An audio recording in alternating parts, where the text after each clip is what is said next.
जादुई छोटी लड़की।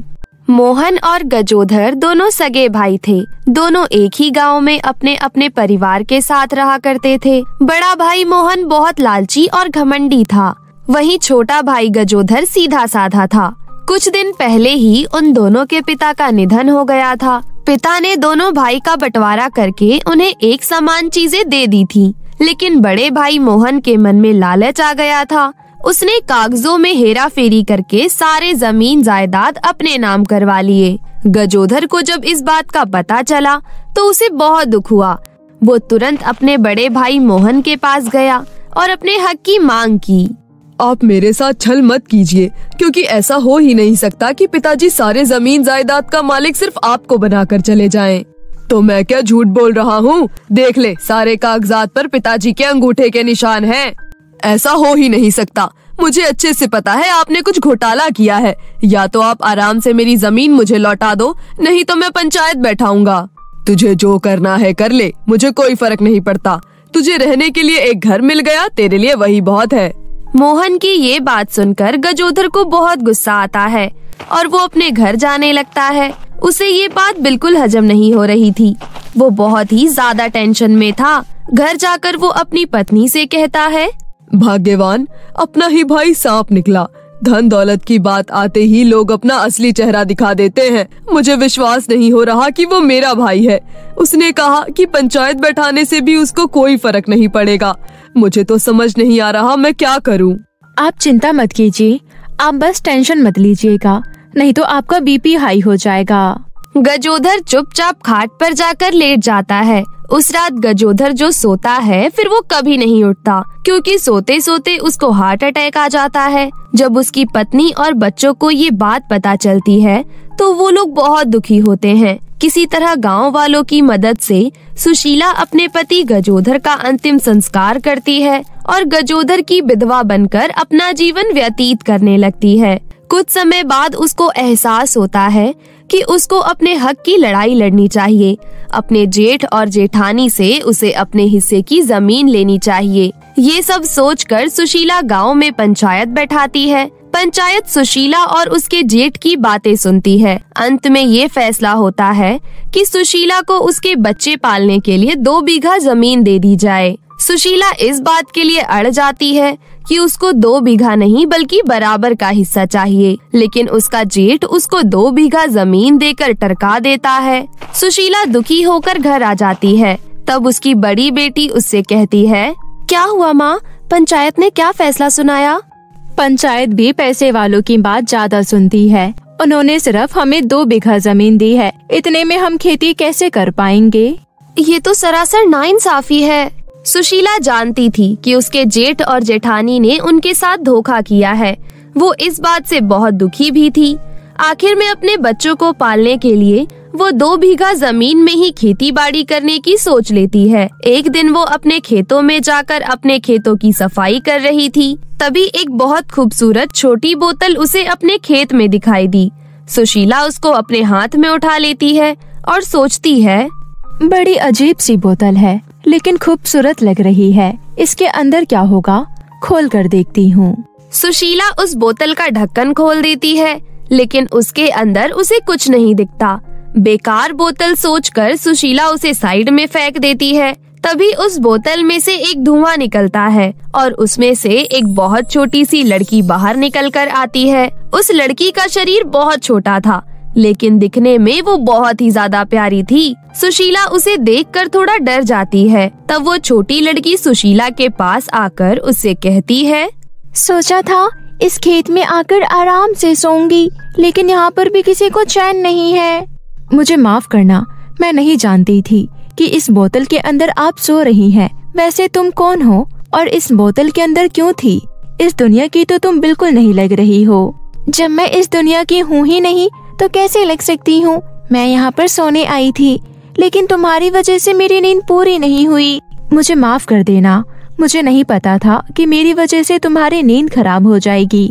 एक काम करो, वहाँ सामने मेरी खाट रखी है, तुम उस खाट पर आराम कर लो। मुझे यकीन है तुम्हारी नींद पूरी हो जाएगी। वो छोटी लड़की बहुत नींद में थी। वो चल चल कर खाट के पास पहुँचती है और उड़कर खाट पर चढ़ जाती है और आराम से सो जाती है। सुशीला उसको दूर से देख रही थी। वो थोड़ी डर भी रही थी और थोड़ी हैरान भी हो रही थी। थोड़ी देर बाद वो अपने काम में लग जाती है। देखते ही देखते शाम होने को आती है। वो छोटी लड़की अभी भी सो रही थी। तभी सुशीला उसके पास जाकर कहती है, सुनो, उठ जाओ, शाम हो गई है। मुझे लगता है तुम्हें उठ जाना चाहिए। मैं घर जा रही हूँ। अगर तुम्हें भूख प्यास लगी है तो तुम मेरे साथ चल सकती हो। सुशीला की आवाज सुनकर वो छोटी लड़की जाग जाती है और कहती है, ओह, क्या नींद आई है। ये तो वाकई बहुत काम की चीज है। क्या कहा था तुमने? इसका नाम क्या है? इसको खाट कहते हैं। वैसे तुमने अभी तक अपना नाम नहीं बताया। मेरा नाम जिनी है। सच कहूँ, तुम्हारी खाट पर सोकर मुझे बहुत मजा आ गया। जब मैं यहाँ से अपनी बोतल में वापस जाऊंगी तो इस खाट को अपने साथ लेकर जाऊंगी। जिनी की ये बात सुनकर सुशीला को हंसी आ जाती है। जिनी को भूख लग रही थी, इसलिए सुशीला उसको अपनी हथेली पर उठा लेती है और घर आ जाती है। तभी उसकी बेटी उसके हाथ में इतनी छोटी लड़की को देखकर कहती है, माँ, ये क्या है? इतनी छोटी लड़की, ये आपको कहाँ से मिली? बेटी, इसका नाम जिनी है। ये मेरी दोस्त है। आज ये मेरी दोस्त बनी है। ये दूसरी दुनिया से आई है। तुम यहाँ बैठो, मैं तुम्हारे लिए भी खाना लगा देती हूँ। सुशीला अपनी हथेली से उतारकर जिनी को जमीन पर बैठा देती है। जिनी को देखकर सुशीला के दोनों बच्चे बहुत हैरान हो रहे थे। थोड़ी देर तक तो वो डरे डरे रहते हैं, लेकिन फिर उन्हें जिनी के साथ अच्छा लगने लगता है और वो ढेर सारी बातें करते हैं। बातों ही बातों में जमीन की बात भी निकल जाती है, जिस कारण जिनी को सारी बात पता चल जाती है। मुझे सारी बात तो ठीक से समझ में नहीं आई, लेकिन इतना समझ में आ गया कि तुम्हारी जमीन तुम्हारे जेठ और जेठानी ने हड़प ली है। क्या हुआ अगर तुम्हारे पास सिर्फ 2 बीघा जमीन है तो तुम उसमें ही खेती बाड़ी करके अपने परिवार का देखरेख कर सकती हो। तुम इस दुनिया के बारे में कुछ भी नहीं जानती हो। 2 बीघा जमीन में मैं अपने परिवार को नहीं देख पाऊंगी। महंगाई बहुत बढ़ गई है। हर चीज के लिए इतने ज्यादा पैसे देने पड़ते हैं। मैं कर्जे में डूबती चली जाऊंगी। अच्छा, ऐसा होता है क्या? पर तुम चिंता मत करो, तुम्हारी जमीन में इतनी फसल उगेगी कि तुम खुशी खुशी रह पाओगी, लेकिन उसके बदले तुम्हें अपनी खाट मुझे देनी होगी। सुशीला हंसते हुए हाँ कह देती है। तब वो छोटी लड़की सुशीला को छोटी छोटी गोलियां देती है। इन छोटी छोटी गोलियों का क्या काम है? इनसे मैं क्या करूँगी? ज्यादा कुछ नहीं, बस अपने खेतों में डाल देना, फिर देखना कमाल। और कल जब तुम खेत में जाओगी तो मुझे भी ले चलना। मुझे अपनी बोतल में जाना है। बोतल में जाने के बाद ही मैं अपनी असली दुनिया में जा पाऊंगी। हाँ, क्यों नहीं। अगले दिन सुशीला उन छोटी छोटी गोलियों को और जिनी को लेकर खेत पर जाती है और जिनी की बोतल को उसके सामने रख देती है। उसके बाद जिनी खाट को छोटा करती है और खाट के साथ उस बोतल में प्रवेश कर जाती है। फिर वो बोतल वहाँ से गायब हो जाती है। सुशीला बहुत खुश होती है। फिर सुशीला उन छोटी छोटी गोलियों को अपने खेत में डाल देती है और घर चली जाती है। घर जाने पर उसकी बेटी उससे कहती है, माँ, आपको क्या लगता है जिनी ने जो भी कहा वो सच है? क्या सच में कुछ जादू होने वाला है? पता नहीं बेटी, अब वो तो कल ही पता चलेगा। अगले दिन तीनों माँ बेटी मिलकर खेत पर जाती हैं। खेत पर जाते ही वहाँ का नजारा देखकर वो तीनों हैरान रह जाती हैं। अरे वाह, यहाँ तो एक ही दिन में पूरी फसल तैयार हो गई। इसका तो हमें बहुत मुनाफा होगा। तीनों मिलकर अपनी सारी फसल काट लेते हैं और उन्हें बाजार में बेच आते हैं, जिससे कि उन्हें बहुत अच्छा मुनाफा मिलता है। पैसे लेकर वो तीनों घर आ जाती हैं। उन्हें लगता है कि जिनी ने तो उन्हें सिर्फ कुछ गोलियां दी थी। ये पैसे तो उनके कुछ ही दिनों में खत्म हो जाएंगे। उसके बाद वो लोग क्या करेंगे? लेकिन अगले दिन जब सुशीला खेत पर जाती है तो उनकी फसल दोबारा से लहरा रही थी। ये देखकर सुशीला बहुत खुश होती है और जिनी को मन ही मन शुक्रिया अदा करती है। इसी तरह वो तीनों माँ बेटी बहुत अमीर हो जाते हैं, मोहन और उसकी पत्नी से भी ज्यादा। ये सब देख मोहन जलता ही रह जाता है और सुशीला अपने बच्चों के साथ खुशी खुशी रहने लगती है। विद्यापुर नामक गांव में कैकई अपनी बेटी सुनीता के साथ एक टूटी फूटी झोपड़ी में अपने दिन काट रही थी। सुनीता महज 7 साल की थी तब उसके पिता की मौत हो गई। अपने पति के देहांत के बाद सुनीता को पालने की जिम्मेदारी कैकई के ऊपर आ गई। कैकई के पति सैंडल बनाकर बाजार में उन्हें बेचा करते थे। अपने पति से थोड़ा बहुत सैंडल बनाना कैकई ने सीखा था। पति के जाने के बाद कैकई ने सैंडल बेचने का काम ही शुरू किया। प्रतिदिन कैकई अपनी टोकरी में सैंडलों को लेकर बाजार में बैठ जाती और सुबह से शाम तक सैंडल बेचा करती। सैंडल ले लो, सुंदर सुंदर सैंडल ले लो, प्यारी प्यारी सैंडल ले लो। ऐसे ही कैकई सुबह से शाम तक लोगों को आवाज लगाकर सैंडल बेचा करती थी। सुनीता ने बचपन से ही अपनी माँ की देखा देखी उनसे सैंडल बनाना सीख लिया। गरीब का जीवन होता ही ऐसा है, उनके बच्चों को झूले और अच्छी अच्छी चीजें कहाँ नसीब होती है। ऐसे ही एक दिन कैकई सुबह सवेरे अपने सैंडलों की टोकरी लेकर बाजार में सैंडल बेचने के लिए निकल पड़ती है। सुबह से शाम तक कैकई आवाज लगा लगा कर अपना सैंडल बेचती है। इतनी मेहनत के बावजूद भी उसके सैंडल ज्यादा नहीं बिकते। हे भगवान, आज तो सिर्फ 2 जोड़ी ही सैंडल बिके हैं। 2 जोड़ी सैंडल में मेरी कमाई बस 200 रुपए की हुई है। इतनी महंगाई में आटे दाल का भाव भी इतना ज्यादा हो गया है कि इस 200 रुपए में घर का ठीक से राशन भी नहीं आ पाएगा। कैकई अपने सैंडल की टोकरी उठाकर उदास मन घर को लौट आती है। घर पर सुनीता अपनी माँ का इंतजार कर रही थी।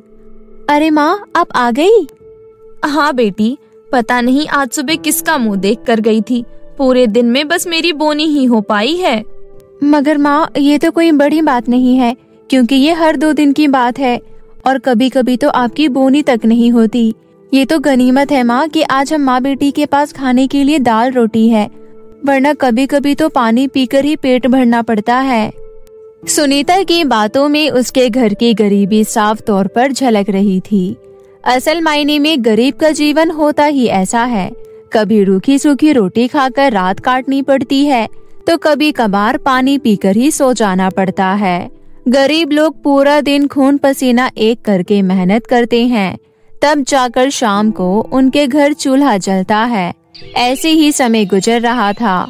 सुनीता के घर में बहुत ही पुरानी चक्की रखी हुई थी। सुनीता हमेशा से उस चक्की में आटा पीसा करती थी। एक दिन सुनीता उस चक्की में आटा पीस रही थी। हे चक्की, मैं तुम्हारी एहसानमंद हूँ। जानती हो क्यों? क्योंकि तुम्हारे चलने से हम गरीब माँ बेटी कुछ पैसे बचा पाते हैं, जिससे तेल मसालों का जुगाड़ हो जाता है। सच कहूँ तो मैंने तुमसे जीवन जीना सीखा है। तुम खुद पिसकर इंसानों का पेट भरती हो, इसलिए मैं इतनी गरीबी में भी हिम्मत नहीं हारती। तभी वहाँ सुनीता की माँ कैकई आ जाती है और वो सुनीता से कहती है, बेटी, मैं जा रही हूँ सैंडल बेचने, शाम तक आऊंगी। इतना कहकर कैकई सैंडल बेचने निकल पड़ती है। भगवान ने जैसे उस दिन अपनी नजर उस गरीब माँ पर फेर दी थी, या फिर उन्हें भी उस गरीब माँ पर दया आ गई थी। उस दिन कैकई सैंडल बेचकर खूब अच्छे खासे पैसे कमाती है। उस दिन कैकई ने पूरे 800 रुपए की कमाई की थी। इतने सारे पैसे देखकर कैकई की आंखों में खुशी की झिलमिलाहट थी। हे भगवान, आज जिंदगी में पहली बार मैंने इतने की कमाई की है। आज मैं बहुत खुश हूँ। आपका बहुत बहुत शुक्रिया भगवान। आज मैं सुनीता बिटिया के लिए समोसे और रसगुल्ले लेकर जाऊंगी, उसे बहुत पसंद है। आज मौका भी है, दस्तूर भी है और खरीदारी का दाम भी है। कैकई बहुत खुश थी। शाम को कैकई समोसे और रसगुल्ले खरीदकर अपना सैंडलों का टोकरी उठाकर खुशी खुशी घर जा ही रही होती है। तभी अचानक रास्ते में एक कार कैकई को टक्कर मारकर चली जाती है। वहाँ के लोग जैसे तैसे करके कैकई को हॉस्पिटल में एडमिट करवाते हैं। जब ये खबर सुनीता को पता चलती है तो वो भागे भागे हॉस्पिटल पहुँचती है। डॉक्टर साहब, मेरी माँ को क्या हुआ है? वो ठीक तो है ना? देखो, आपकी माँ ठीक है, मगर अभी उनको होश नहीं आया है। शायद वो कोमा में चली गई हैं। ये सुनकर सुनीता बहुत निराश हो जाती है और वो अपनी माँ को घर ले आती है। ऐसे ही कुछ महीने बीत जाते हैं। अब ना तो सुनीता के पास पैसे होते हैं और ना कमाने का कोई जरिया। एक दिन सुनीता अपनी चक्की के पास बैठकर रो रही थी। सुनीता को अपने चक्की से बातें करना बहुत अच्छा लगता था, क्योंकि सुनीता चक्की को ही देख देख कर खुद में हिम्मत लाती थी। परंतु अब सुनीता बिल्कुल टूट चुकी थी। सब कुछ खत्म हो गया चक्की, मेरी माँ जिंदा लाश बनकर रह गई है। मेरे पास एक फूटी कौड़ी नहीं है। जिन सैंडल को बेचकर घर का चूल्हा जलता था, अब वो सैंडल भी नहीं है। अब कुछ नहीं बचा है। अब तुम्हें चलाने के लिए मेरे पास अन्न का एक दाना भी नहीं है। यह सब बोलकर सुनीता बहुत रो रही होती है। सुनीता के आंसू चक्की पर गिर रहे होते हैं। तभी अचानक उस चक्की में एक तेज रोशनी पैदा होती है और उस चक्की में से बहुत सारे सोने और चांदी के सैंडल बाहर आते हैं। यह देखकर सुनीता चौंक जाती है। अरे, ये कैसा चमत्कार है? इस चक्की में से सच में सोने और चांदी के सैंडल निकल रहे हैं या ये सब मेरी आंखों का धोखा है? सुनीता खुद से ये सवाल ही कर रही होती है। तभी चक्की में आंख, मुंह, नाक, कान बन जाता है और चक्की सुनीता से बोलता है। सुनीता, जो तुम देख रही हो ये बिल्कुल सच है। असल में मैं एक जादुई चक्की हूँ। अब तुम चिंता मत करो। इस सोने और चांदी के सैंडल को बेचकर तुम अपने दुख दूर कर लो। और अब तुम्हें जब भी किसी चीज की जरूरत हो तो मुझसे तुम कुछ भी मांग सकती हो। मैं तुम्हारे साथ काफी सालों से हूँ और तुम वाकई में बहुत अच्छी लड़की हो। आपका शुक्रिया जादुई चक्की। इस समय वाकई में मुझे किसी के साथ की जरूरत थी और आखिर में तुमने ही मेरा साथ दिया। तुम वाकई में बहुत अच्छे हो। उसके बाद सुनीता जादुई सोने और चांदी के सैंडल लेकर उन्हें सुनार के पास बेचने चली जाती है। उन्हें बेचकर सुनीता को मोटी रकम मिलती है, जिससे सुनीता घर का राशन पानी भर लेती है और माँ की दवाइयाँ ले आती है। तभी आधी रात में बाहर बहुत तेज आंधी तूफान आने लगता है और बहुत झमाझम वाली बारिश होने लगती है। तेज तेज बिजली गरजने लगते हैं। बिजली गरजने की आवाज सुनकर सुनीता की नींद खुल जाती है। अरे, बाहर तो बहुत ही तेज आंधी तूफान आ रहा है। लगता है ये झोपड़ी इस तूफान को सह नहीं पाएगी। अरे, अब क्या करूं? अगर ये झोपड़ी इस तूफान में बिगड़ गई तो मुझे नए घर की जरूरत पड़ेगी। पूरी रात सुनीता चिंता में बैठी रहती है। ऐसी ही सुबह हो जाती है। सुबह तक सुनीता की झोपड़ी की हालत बहुत ज्यादा बिगड़ चुकी थी। सुनीता अपने जादुई चक्की के पास जाती है और उससे कहती है, जादुई चक्की, मुझे सोने के सैंडल दो। सुनीता के इतना बोलते ही जादुई चक्की में से सोने की 4-5 सैंडल बाहर निकल आती है। थैंक यू जादुई चक्की। थैंक यू की कोई बात नहीं है सुनीता, मुझे तुम्हारी मदद करके अच्छा लगता है। फिर सुनीता जादुई चक्की द्वारा मिले गए सोने के सैंडल को सुनार के पास बेचकर उनसे मिले पैसों से अपने लिए एक बहुत ही सुंदर सा घर खरीद लेती है और उस घर में अपनी माँ के साथ रहने लगती है। मगर गांव के लोगों को उसकी ये खुशियाँ खलने लगती है। तभी एक दिन गांव की सेठानी अपने पति और कुछ लोगों के साथ सुनीता के घर आती है। अपने घर सेठानी को देखकर सुनीता कहती है, अरे सेठानी जी, आप यहाँ, सब कुछ ठीक तो है ना? सेठानी कहती है, अरे सब कुछ ठीक है, मगर तू ये बता इतना सब कुछ किसकी कमाई से बनाई है? क्योंकि तेरी माँ ने तो महीने भर से खटिया धर रखा है। पैसे का पेड़ हाथ लग गया है क्या, जो इतनी जल्दी इतनी तरक्की बटोर ली?